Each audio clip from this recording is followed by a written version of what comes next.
Hello friends, hi, అందరూ బాగున్నారా?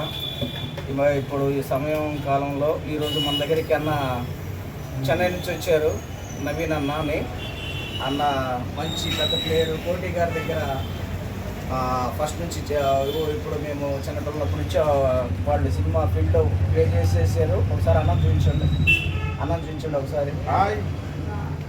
చిన్నతనం నుంచి కోటి గారి దగ్గర మెడ్రాస్లో తబలా ప్లే చేశారు అన్నాయి. వారు విజయవాడ రావడం జరిగింది. వచ్చినాక అన్న విజయరాయల్ అన్న అని మంచి సీనియర్ అన్న, చర్చికి అన్న అంతకుముందు అంతా వాయిస్తారు, తబలా వాయిస్తారు అన్నాయి విజయవాడలో. ఇజ్రాయల్ అన్న తీసుకొని నవీన్ అన్న షాపుకి రావడం జరిగింది. మన తబలా వర్క్ చూడాలి, డోలక్ వర్క్ చూడాలని రావడం జరిగింది. సో వచ్చారు. సరే అన్నయ్య వారి మాటల్లో విందాం. పిల్లలకి కొంచెం సందేశం కూడా ఇవ్వాలనుకుంటున్నారు, వారి మాటల్లో విందాం. ఏం లేదు, ఇచ్చేది ఉండదు. మీకు ఫస్ట్ ఇంట్రెస్ట్ కలగాలి. ఒక ఇన్స్ట్రుమెంట్ మన చేతులు ఎలా బలగుతుంది ఫస్ట్ అది రికగ్నైజ్ చేసుకోవాలి. ఎలా ప్రజెంట్ చేయాలా, లెఫ్ట్ ఎలా చేయాలా, రైట్ ఎలా చేయాలి, ఎవరి దగ్గరికంటే వాళ్ళ దగ్గరికి వెళ్ళాలి. అలా గొప్ప ఉన్నారు ప్లేస్. వాళ్ళంతా యూట్యూబ్ పెట్టట్లే, వాళ్ళ ఫోన్ నెంబర్ రాసిస్తున్నారు. మన చిన్నబాబు నన్ను గట్టిగా పట్టుకొని ఎట్లన్నా పెట్టండి అన్న, ఒక కామెంట్ పెట్టండి అన్న అని చెప్పి నేను పెట్టాను. కానీ నాకన్నా గొప్ప వాళ్ళు ఉన్నారు. వాళ్ళని చూసి నేను భయపడుతుంటాను. నేను కనుక ఈ చిన్న టిప్ బాగా ఒక డోలకు రావాలంటే అట్లీస్ట్ బాగా వాయించాలంటే 4-5 ఇయర్స్ అవుతుంది. నేను అలా క్లాసులు తీసుకున్నా. మా గురువు వైపీ జెర్సన్ గారు, వైపీ ప్రసాద్ గారు, దే ఆర్ లెజెండ్స్. వాళ్ళ దగ్గర నుంచి వచ్చిందా ఈ ప్లేయింగ్. దాని తర్వాత క్లాసికల్ వచ్చి గజేంద్ర సిరివాల్కర్ అని చెప్పి హైదరాబాద్లో ఆయన ఆయన దగ్గర నేర్చుకున్నాను.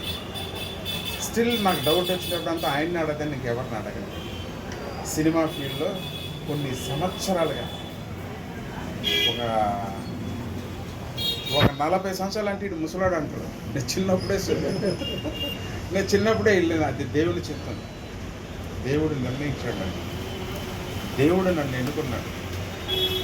ఇలా కొన్ని వందల సాంగ్స్ నేను వాయించున్నాను.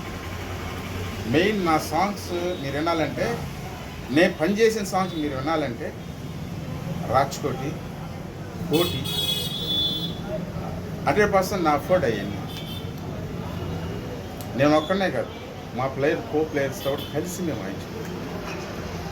ఒక తబలా కుమారు, ఒక టేప్ లక్ష్మీనారాయణ, ఒక జగదీష్, మేమంతా కొన్ని వందల పాటలు మేము వాయించినాం.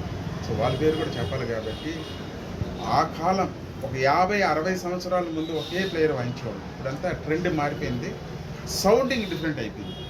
సో దట్ నలుగురు వాయిస్తేనే నేనే వాయించానని కాదు, బట్ ఎవరు వాయించినా ప్రజెంటేషన్ అనేది ఇట్ ఈస్ మోర్ ఇంపార్టెంట్. మనం ఎట్లా మాట్లాడతామో ఈ డోలు కూడా అలాగే మాట్లాడిపించాలి. వాళ్ళే ప్లేయర్.